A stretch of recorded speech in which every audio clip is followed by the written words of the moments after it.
Good morning. Happy Tuesday morning. 23rd chapter of the book of Luke. We got this one and one more. And I'm going to record this one today. And then when I record 24, I really want to go through that one.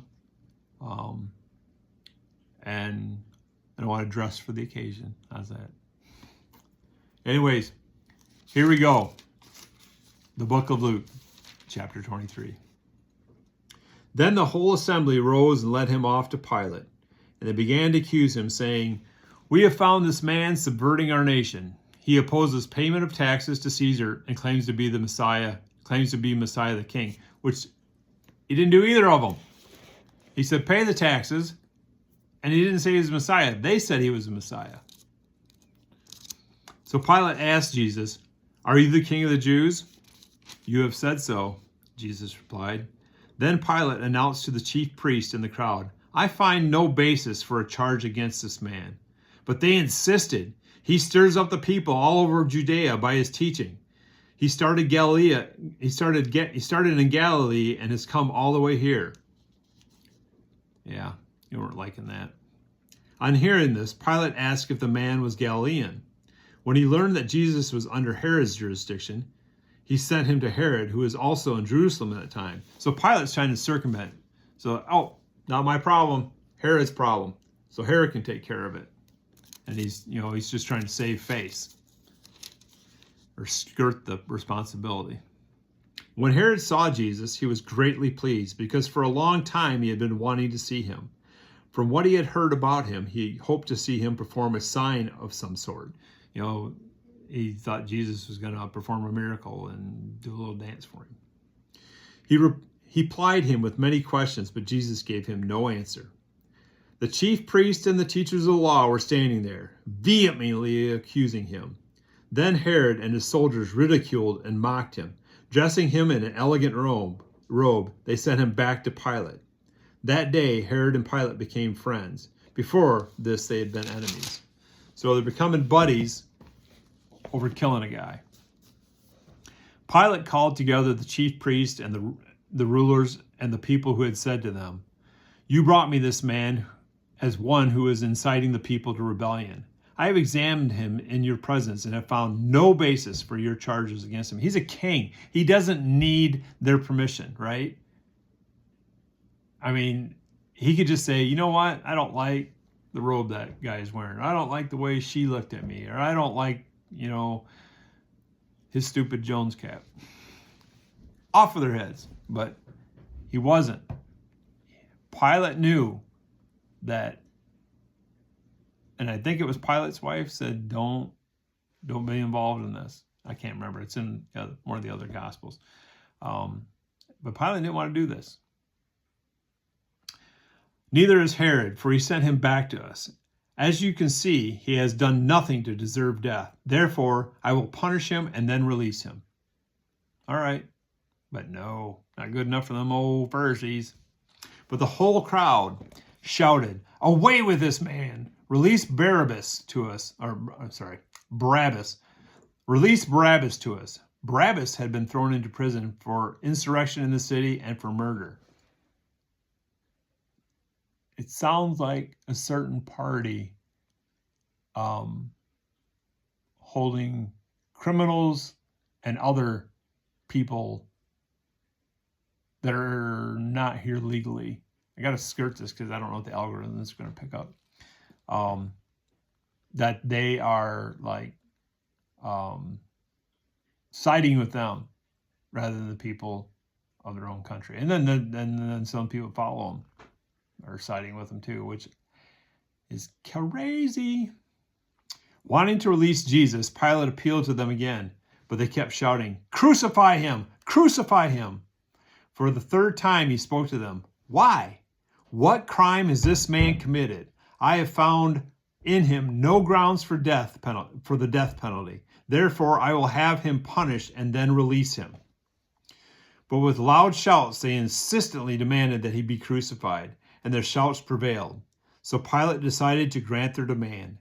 He released the man who had been thrown into prison for insurrection and murder, the one they asked for, and surrendered Jesus to their will. Yeah, That's why I don't like crowds, because mob mentality is not good. The crucifixion of Jesus. As the soldiers led him away, they seized Simon from Cyrene, who was on his way in from the country, and put the cross on him and made him carry it behind Jesus. A large number of people followed him, including women who mourned and wailed for him. So I haven't seen Passion of the Christ, but Mel Gibson, when he did it, and Jim Caviezel, when he portrayed it, I guess it's really brutal. And I did pick it up on DVD, a garage sale or something, and I need to watch it.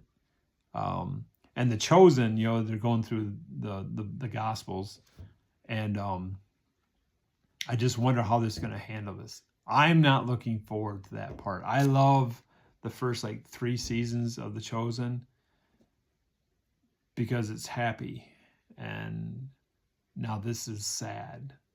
I mean, it's got to happen. I know it's got to happen, but it's just sad to think that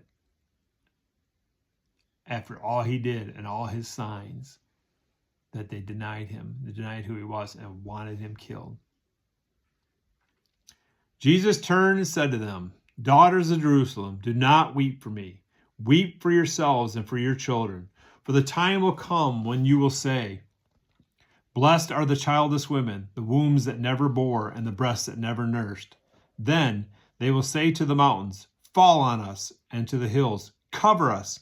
For if the people do these things when the tree is green, what will happen when it is dry?" 2 other men, both criminals, were also led out with him to be executed. When they came to the place called the Skull, they crucified him there, along with the criminals, one on his right and the other on his left. Jesus said, "Father, forgive them, for they do not know what they are doing." And they divided up his clothes by casting lots. The people stood watching, and the rulers even sneered at him. They said, "He saved others. Let him save himself, if he is God's Messiah, the chosen one."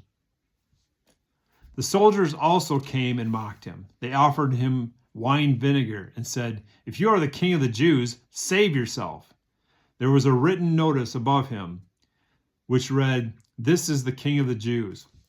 Let me say, and so Brian Barker he does blacksmithing too, and he makes knives and he makes swords, and he does blacksmithing and guns.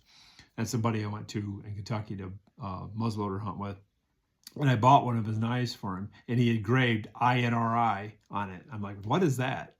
I didn't know, and I guess that's what the Catholics have on top, and it means Jesus, King of the Jews, is what he told me. And I kind of looked it up. I didn't really want to, that was the only thing that almost kept me from buying it until I read a little bit more on it, because Jesus is King of the Jews. But the way they're saying it is mocking, I didn't like it. And I almost didn't buy it for that reason. Actually, I picked out another knife to buy, but that one was already sold. So I bought that one. And then I looked into the INRI that was engraved in it. And it's not all as bad as I thought it was, or it's not bad at all. But anyways, that's a tangent I went off on. One of the criminals who hung there hurled insults at him. "Aren't you the Messiah? Save yourself and us." But the other criminal rebuked him. "Don't you fear God," he said, "since you are under the same sentence?" That criminal got it. The other guy, not so much. "We are punished justly for what we are getting, what our deeds deserve. But this man has done nothing wrong." Then he said, "Jesus, remember me when you come into your kingdom." So that's what people that aren't following Jesus right now are hoping they can do right at the end. They can slip in. And you can. I'm not saying you can't. If you truly and heartily believe at the end and you give yourself, Jesus will accept you.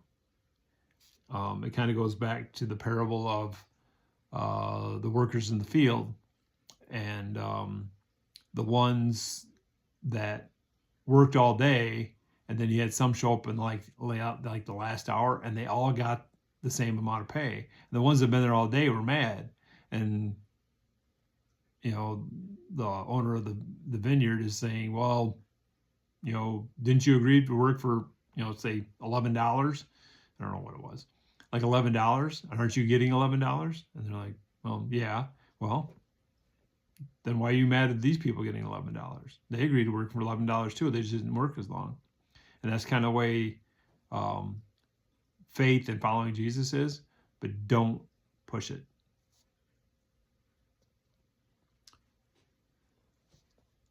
Jesus answered him, "Truly I tell you, today you will be with me in paradise." The death of Jesus. It was now about noon, and darkness came over the whole land until 3 p.m, for the sun stopped shining, and the curtain of the temple was torn in two. Jesus called out with a loud voice, "Father, into your hands I commit your spirit." When he said this, he breathed his last. So in Greek, I think it's called tetelestai. Tetelestai, I believe it says. And it also means it's been paid. The centurion, seeing what had happened, praised God and said, "Surely this was a righteous man." When all the people who had gathered to witness the sight saw what took place, they beat their breasts and went away. But all those who knew him, including the women who had followed him from Galilee, stood at a distance watching these things. I just wouldn't know. His mom watched that too. The burial of Jesus. Now there was a man named Joseph, a member of the council, a good and upright man, who had not consented to their decision and action. He came from the Judean town of Arimathea, and he himself was waiting for the kingdom of God. Going to Pilate, he asked for Jesus' body. Then he took it down, wrapped it in linen cloth, and placed it in a tomb cut in a rock, one in which no one had been laid in. It was preparation day, and the Sabbath was about to begin. The women who had come with Jesus from Galilee followed Joseph and saw the tomb and how his body was laid in it. Then they went home and prepared spices and perfumes. But they rested on the Sabbath in obedience to the commandment. That's the end of chapter 23. You got the last chapter? I'll record that one later.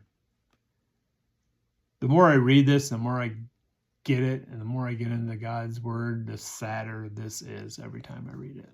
And I get kind of misty-eyed. I'm getting old and weepy. Anyways, keep your eyes on the cross.